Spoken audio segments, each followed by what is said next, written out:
इंद्रियों के द्वारा जो कुछ ग्रहण किया जाता है सब मिथ्या है। मतलब हम जो बोल रहे हैं, सुन रहे हैं, खा रहे हैं, पी रहे हैं, इस भौतिक जगत की जो भी चीज़ें हम कर रहे हैं, ये सब चीज़ मिथ्या ही है। ये चीज़ का कोई मूल्य नहीं है। इसलिए बोलते हैं कि परमात्मा को तुम अपना मन दे दो, परमात्मा को तुम अपना मन से उनसे जुड़ जाओ, बुद्धि से उनसे जुड़ जाओ, बस।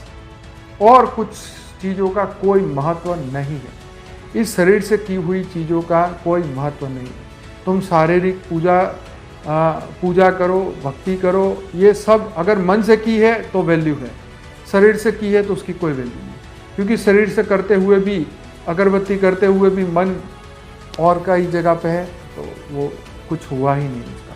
तो शरीर से किए गए कोई भी कर्म, भक्ति हो या उससे रिलेटेड कोई भी चीज़ हो, उससे कुछ नहीं होने वाला है।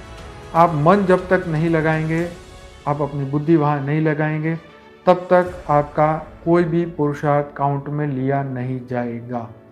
ये सिर्फ भक्ति मार्ग ही है और कुछ नहीं। तो सारा खेल मन ही का है। मन ही को समझना, मन ही को कंट्रोल करना, मन ही के ऊपर ये संसार है। जो समझ गया, इसलिए शास्त्रों में कहा मन ही भोगता, मन ही करता, मन ही करता, मन ही भोगता।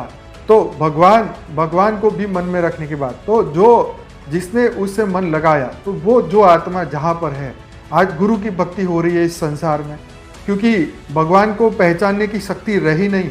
इसीलिए शास्त्रों में बताया गया कि चलो भगवान तक बुद्धि नहीं लगती, भगवान को तुम नहीं समझ पाओगे, भगवान की माया को नहीं समझ पाओगे।